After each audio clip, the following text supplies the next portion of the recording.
जगन्नाथ रथ यात्रा क्यों मनाई जाती है? महाभारत युद्ध के 36 वर्षों के बाद इस नाश्वर संसार में भगवान कृष्ण के कर्तव्यों को पूरा किया गया।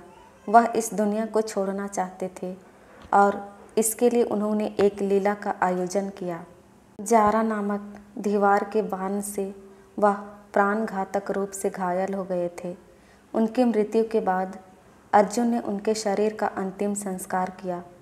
उनके आश्चर्य के लिए कृष्ण का पूरा शरीर जलकर राख हो गया। अतिरिक्त उनके हृदय जो अभी भी धड़क रहा था।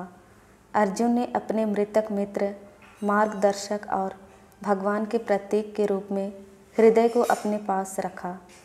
एक दिन एक दिव्य वाणी ने अर्जुन से हृदय को समुद्र में डालने को कहा। अर्जुन ने वैसा ही किया। हृदय समुद्र पर तैरता रहा और धीरे धीरे भगवान कृष्ण की नीली मूर्ति में बदल गया। हृदय भारत के पूर्वी तट की ओर तैरता रहा और विश्ववासु नामक एक आदिवासी राजा द्वारा एकत्र किया गया था। आदिवासी समूह ने मूर्ति को एक गुफा में स्थापित कर उसकी पूजा शुरू कर दी और उसके बाद मूर्ति को नीला माधव, नीले कृष्ण के रूप में जाना जाने लगा। नील माधव की कृति भारतवर्ष में अनेकों कानों तक पहुंची। हालांकि विश्ववासु के समूह के लोगों को छोड़कर किसी ने भी मूर्ति को कभी नहीं देखा था। राजा इंद्रद्युम्न ने नील माधव के बारे में सुना था। उन्होंने सोचा कि भगवान को मंदिर चाहिए, आदिम गुफा नहीं। एक भव्य मंदिर बनाना चाहते थे और मंदिर में मूर्ति स्थापित करना चाहते थे। इसके लिए उन्होंने विद्यापति नामक एक व्यक्ति को उनके लिए मूर्ति कलेक्ट करने के लिए नियुक्त किया। कुछ दिव्य चरित्र का कहना है कि विद्यापति इंद्रद्युम्न के मंत्री थे, जबकि अन्य दिव्य चरित्र का कहना है कि विद्यापति एक ब्राह्मण विद्वान थे। मूर्ति को इकट्ठा करने के लिए विद्यापति ने विश्ववासु की बेटी को अपने प्यार में डाल दिया। जब वह उससे शादी करना चाहती थी तो उसने दहेज मांगा, मूर्ति का एक दृष्टि। अपनी बेटी को खुश करने के लिए विश्ववासु ने विद्यापति को मूर्ति के दर्शन की अनुमति देने पर सहमति व्यक्त की। उसने उसकी आंखें मूंद ली और उसे गुफा में ले गया। विश्ववासु को पता नहीं था कि विद्यापति रास्ते में चुपके से देख रहे हैं। विद्यापति ने जब मूर्ति को देखा तो वह दृश्य से अभिभूत हो गए और निर्दोष आदिवासी राजा को इस तरह बरगलाने पर अफसोस व्यक्त किया। कुछ महीने बाद मानसून आया। सरसों के बीज ने सरसों के पौधों को जन्म दिया। उस समय तक राजा इंद्रद्युम्न अपनी सेना के साथ मूर्ति को पुनः प्राप्त करने के लिए आए। आदिवासी राजा ने इंद्रद्युम्न से मूर्ति न लेने का अनुरोध किया। अपने भगवान के प्रति प्रेम को देखकर विद्यापति ने भी राजा से विनती की।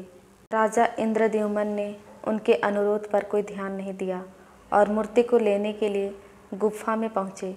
उनके आश्चर्य के लिए मूर्ति गायब हो गई थी। इंद्रद्युम्न को अपनी गलती का एहसास हुआ और उसने क्षमा याचना की। इस घटना से इंद्रद्युम्न बुरी तरह से आहत हुए। वह हमेशा प्रभु से क्षमा करने की याचना करता रहता था। एक रात उसने एक सपना देखा। सपने में भगवान कृष्ण ने उन्हें पुरी के समुद्र तट पर लौटने को कहा और एक लकड़ी के लोक की खोज करने का आदेश दिया, इस पर भगवान विष्णु का निशान हो। भगवान कृष्ण ने इंद्रद्युम्न को उस लकड़ी के लट्ठे से एक मूर्ति तराशने के लिए कहा। इंद्रद्युम्न ने समुद्र तट पर लोक की खोज की। उन्होंने निशान के साथ लोक पाया। इस चिन्ह को दारुब्रहा के रूप में जाना जाता था, जिसका शाब्दिक अर्थ है लकड़ी में भगवान। नील माधव भगवान कृष्ण का हृदय की मूर्ति गायब होने के बाद यह लकड़ी के लट्ठे में बदल गई।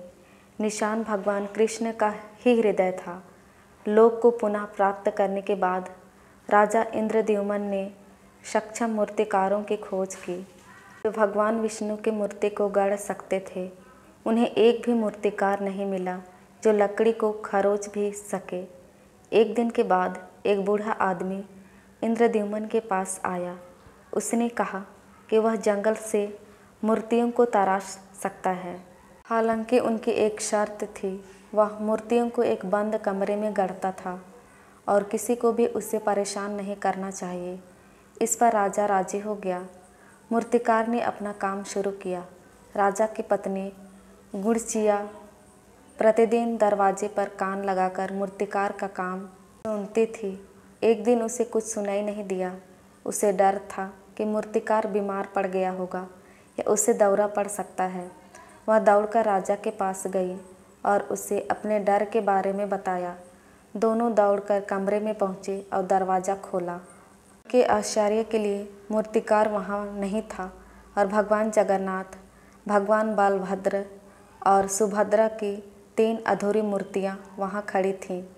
उनकी बड़ी गोल आँखों और एक शरारती मुस्कान के साथ राजा इंद्रद्युम्न ने अधूरी मूर्तियों को पुरी के मंदिर में स्थापित कर दिया। श्री विष्णु के निशान भगवान कृष्ण के परिवर्तित हृदय को लोक से उकेरा गया और मूर्तियों के अंदर रखा गया। इस दिल को दारुब्रहा कहा जाता है, जिसका अर्थ है लकड़ी की आत्मा। भगवान जगन्नाथ और भगवान बलभद्र की मूर्तियों में कोई हथेलियाँ और उंगलियाँ नहीं हैं। लेडी सुभद्रा की मूर्ति का कोई हाथ नहीं है। मंदिर के अंदर मूर्तियों को स्थापित करने के बाद भी राजा इंद्रद्युम्न ने मूर्तिकारों को खोजने की कोशिश की जो मूर्तियों के हाथों को ठीक कर सके। हालांकि कोई भी मूर्तिकार इसे ठीक करने में सक्षम नहीं था। इससे राजा इंद्रद्युम्न दुखी हुए। एक रात भगवान जगन्नाथ इंद्रद्युम्न के सपने में आए और राजा को बताया कि वह क्या चाहते हैं। भगवान जगन्नाथ ने कहा कि वह पूरी दुनिया की देखभाल करते हैं और इसलिए वह चाहते हैं कि उनके उत्साही भक्त उनकी मूर्ति की देखभाल करें। वह चाहते हैं कि उनके भक्त कर्म के मार्ग को छोड़ने के बजाय आत्मनिर्भर बने। वह चाहते हैं कि उनके भक्त उनकी देखभाल और उनकी मूर्तियों की देखभाल करने में समर्थ हों। इस किंवदंती का ओडिशा के इतिहास पर बहुत प्रभाव पड़ा है।